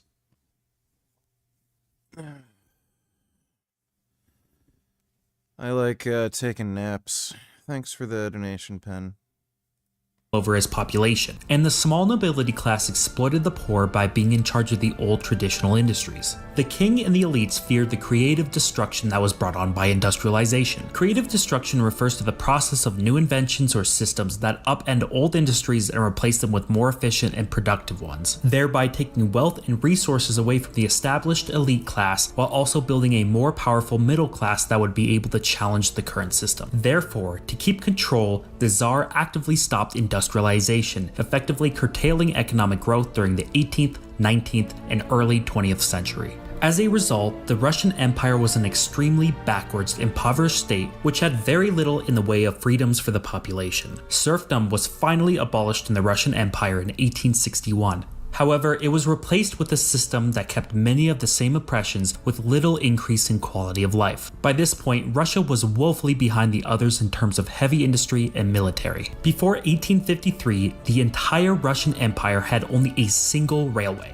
This only changed when the decisive defeat of the Crimean War showed that their lack of rail was a major security threat against their much more industrialized neighbors. By 1914, the Russian society, outraged from centuries of oppression under a tyrannical monarchy, had been repeatedly revolting unsuccessfully in an attempt to gain the freedoms those in the West had enjoyed. Coupled with a czar that was particularly incompetent, Nicholas II, in an embarrassing defeat against the Japanese in 1905, the seeds of revolution had been sown and the entire system had grown unstable. Then, on August 1st, 1914, Germany, because of obligations to defend Austria-Hungary after its invasion of Serbia, declared war on Russia.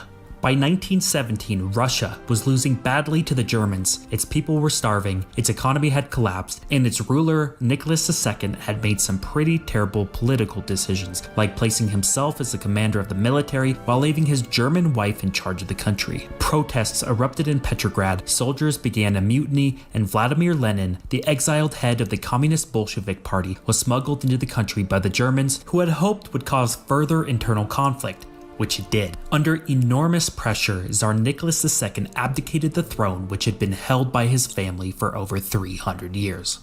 The country quickly became divided between the provisional government. Wasn't a lot of that also to do with him being a cuck and his wife was fucking that weird dude with the 13-inch dick? Government held by the less radical Grigory Rasputin. Revolutionaries and the much more organized and radical communist Bolsheviks. Eventually, the country broke into a bloody and grueling 3-year-long civil war. By the end, Russia was in ruins and the communists, under the command of Lenin, had taken and cemented control of the country, formally creating the Soviet Union shortly after. The ideology of the communists were based on the ideas of the German philosopher Karl Marx. He believed a constant battle between capitalism and workers would ultimately result in a revolution, for which the working class would seize the means of production and build a classless society where private property would be abolished and everyone would work for the common good. The Russian Revolution, which was originally based on these ideas, was to replace the old extractive czarist government with a more equal socialist one. However, the party that took control, the Bolsheviks, were not a broad coalition of the working and lower class like the Western revolutions, but rather a small group of highly radicalized and organized Marxists. Therefore, there was no built-in mechanism to stop them from becoming tyrannical themselves like there had been in the West. The first thing the Bolsheviks did was make themselves into a new class of political elites, much the same as the ones they had destroyed in the revolution. They disallowed anyone who disagreed with them from joining the party and sought to institute their socialist utopia through force. In 1918, during the Civil War, the first real display of the communist economy was put into place, called War Communism. All industries were nationalized and all economic processes were to be controlled by the state. Because of the desperate state of the economy, the Bolshevik Red Army was unable to get the weapons and food needed to win the war. Food and grain was seized from the rural peasants and all industry was allocated toward military manufacturing. By 1921, the new economic policy was instituted because war communism had dramatically reduced agricultural output and peasant public opinion. The NEP from 1921 to 1928 made agriculture and small businesses private again to stabilize food supply. The economy began to recover, but mostly as a result of rebuilding after complete collapse. In 1924, Lenin died of a stroke, and shortly after, Stalin took control as head of the Communist Party. In 1928, the first of the 5-year plans was set into motion, which nationalized all production once again. By this point, the entire Soviet economy was entirely commanded from above, meaning that every input and every output from every factory, every farm, every enterprise, every store, every price, all aspects of the Soviet economy was dictated by the government. Stalin and the innermost party officials in the Politburo would decide the general direction of the economy, then through a series of government agencies, an extremely intricate and detailed plan would be laid out. After a series of minor negotiations with managers of the individual farms and factories, the 5-year plan was put into law. The first major initiative of Stalin was to radically grow the heavy industry, which included steel and military manufacturing, in a desperate attempt to catch up economically to the other European powers. Stalin deeply feared that another war would come, and that being so behind in industrial development, the Soviet Union wouldn't be able to stand a chance. In an amazingly accurate and chilling speech given by Stalin at the First Workers' Conference in 1931, he stated, "We are 50 or 100 years behind the advanced countries. We must make up this gap in 10 years. Either we do this or they will crush us." It would be exactly 10 years later when the Germans launched the largest land invasion in history into the Soviet Union. The way in which this plan of rapid industrialization was to be carried out was to dramatically tax agriculture and ship massive amounts of food, labor, and supplies to the factories in the cities. In 1928, roughly 85% of the entire Soviet population was rural peasants whose backward, traditional way of doing things caused farming output to be very unproductive. Taxation of these small, scattered village communes was also notoriously inefficient. Stalin's way to deal with these problems was to force all the peasant farmers onto state-run or communal farms, which lumped hundreds or thousands together to work for the state. This process was known as collectivization, and it would directly lead to the deaths of approximately 12 million people. Almost all the food produced was shipped to the cities to aid in the main goal of industrializing the heavy industries. Taxation and the redistribution of food became easier. However, the inefficiencies were further exacerbated by the lack of incentives, since farmers' output had no bearing on how much they were paid. The agricultural sector continued to be a serious thorn in the Soviet economy for the rest of its history, and it highlights the first major problem with the Soviet economic system, that of incentives. In a capitalist society, you have total freedom to change your job and work anywhere else that will hire you. If you work smarter or harder or longer, you provide extra benefits to your employer. Not wanting to risk losing you to another employer, they will reward you with increased pay or benefits. Thus, there is a built-in incentive toward doing more of your job or better. In the communist Soviet Union, there was little if any incentive to do so, since your wage was almost always locked to a specific rate. Even when later attempts to provide more incentives were rolled out by the government, the extra money workers would receive would be of little use. Since the Soviet economy was dictated from above, to keep the population content, prices were fixed and kept low. Output and prices were therefore not correlated with one another like they are in capitalist societies. That meant that the need for goods at prices set was much greater than the actual production of those items. This meant that items were almost always out of stock, and when they weren't, they would quickly sell out. This, along with the fact that the heavy industry was persistently emphasized more than the consumer goods manufacturing, and what you're left with is the inability to make use of any of the extra money afforded to you for doing a better job. Thus, incentives in the Soviet Union did not function well, and per-person productivity suffered. Despite this, the economy kept on steaming ahead. Between the time period of Stalin's first 5-year plan in 1928 and the start of World War II, the Soviet economy grew by 5.8% per year, almost doubling in size during a time in which Western economies stagnated. This was done by forcing the allocation of people from less productive industries toward more productive ones. By utilizing the massive peasant population working in highly inefficient village farms and moving them to highly productive heavy industry and construction, massive gains in economic activity were accomplished. Even if workers themselves were not very productive, increased output could be accomplished simply by dramatically increasing inputs. How do you make more steel? You just make more steel factories and give each more iron and workers. The Soviet economy grew rapidly. However, the quality of that growth was very poor. This is shown precisely by the actions of the enterprise managers, who are the ones that were actually managing the individual farms and factories. When a 5-year plan was being created, the last step included negotiations between heads of industry and the enterprise managers about how much input was needed for the planned output. Since the enterprise manager's only concern was to reach the planned output, they did not care about being cost effective and thus always asked for as many inputs as they could get away with. One way the Soviet planners tried to increase productivity was to demand more output this year than last year with the same amount of inputs. The way they incentivized managers to do this was by making managers pay based on meeting the target output and giving a bonus for going over. However, managers were smart and almost always the actual outputs were either directly above the target or much below.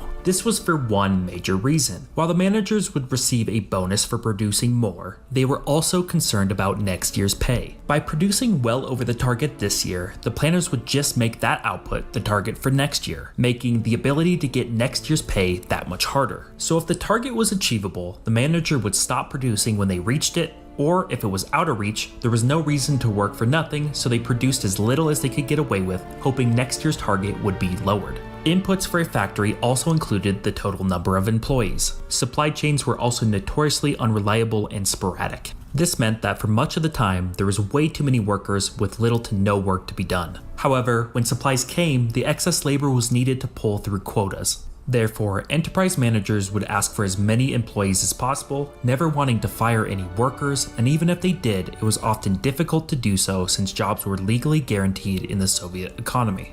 This meant that the average factory in the Soviet Union would have as many as twice the amount of workers as a comparatively similar one in the United States. So while they have like 1/10 the productivity. That's what fucking communism does, dude. Unemployment was affected. Damn, that chick has some beefy forearms. Holy fuck.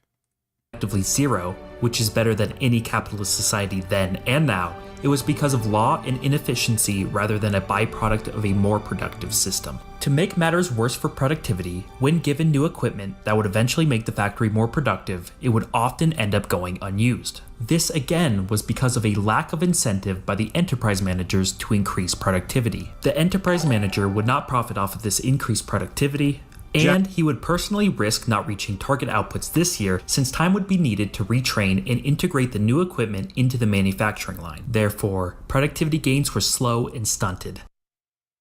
Most of these incentive issues stemmed from another key issue, that of limited information. When planning out, I'm gonna have a nap, and then I'll probably just end stream in a bit. I'm just fucking tired.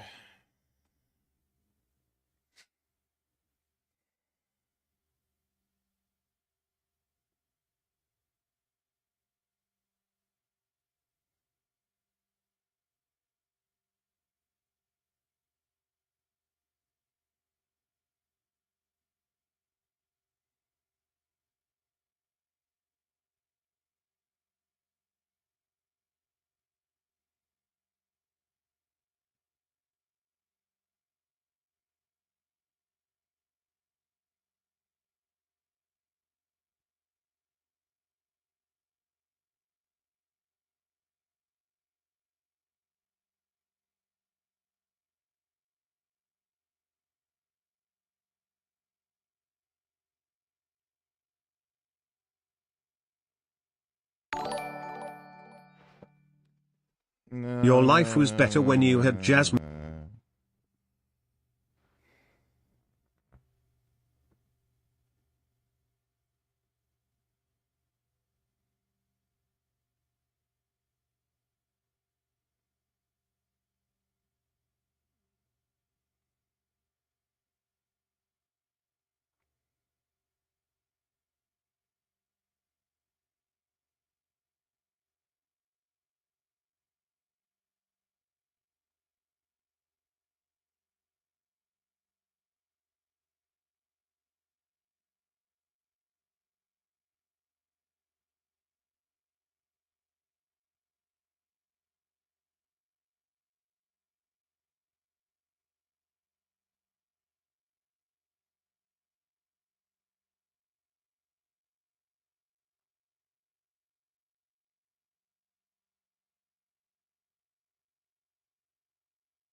You're more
USA back to the moon, baby. Pathetic gozins only dig shitty tunnels and can't even get their daily caloric intake. Stupid gozins. Suck it, losers. Enjoy living like shit. Yeah, true. Just a bunch of vapes.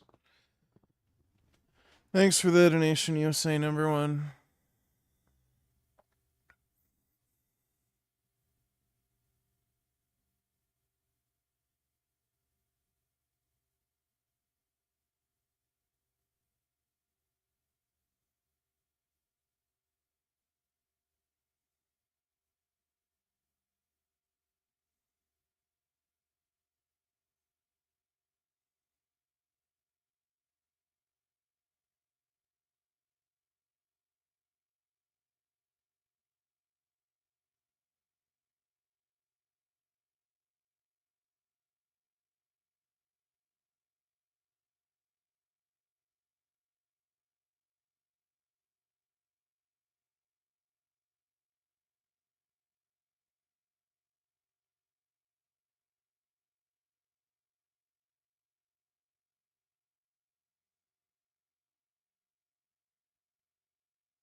Oh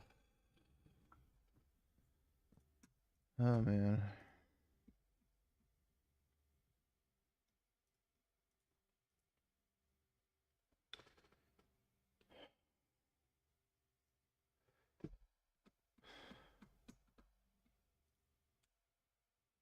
I am tired.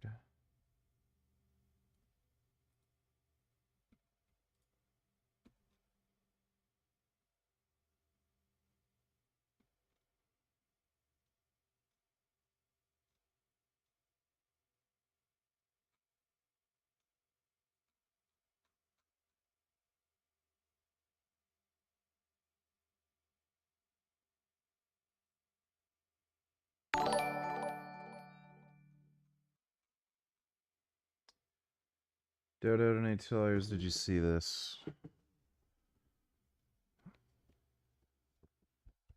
Okay, well, I can't watch that on YouTube. Somebody told me about that. Well, guess that's what happens when you're a jackass. You did.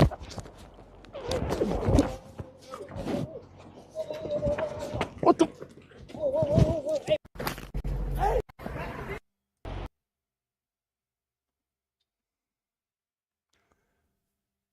Well, that's nice. Thanks for the donation, Dodo.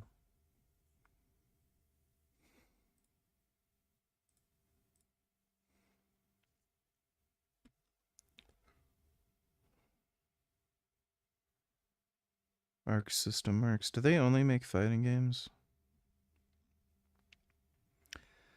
Not sure if I can really invest in Guilty Gear at this point.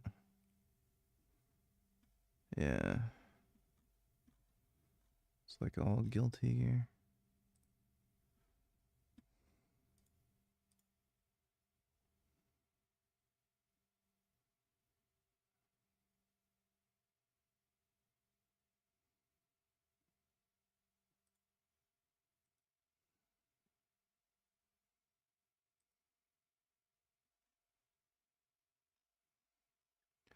Forza Horizon 6 looks like it's going to be really fun.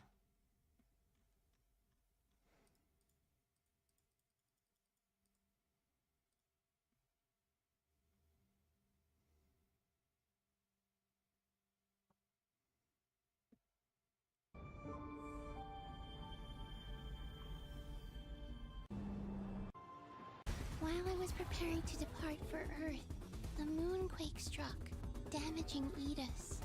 Violence granted. We'll shut Edis down, and then we'll head to Earth. Let's do our best. I decide my own way. Life. One-stop That game looks really weird. Probably gonna try it, but looks weird.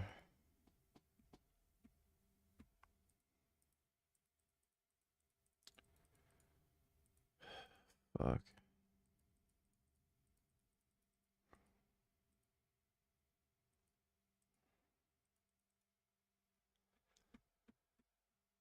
Alright, I should probably get to bed. I have a bunch of gay shit that I have to do tomorrow.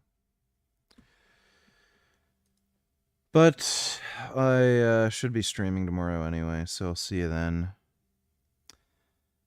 Big thanks to everybody who donated on Streamlabs. Appreciate it. I will try my best to be in a better mood. It's fucking hard though. But thanks again. I'll see you all tomorrow.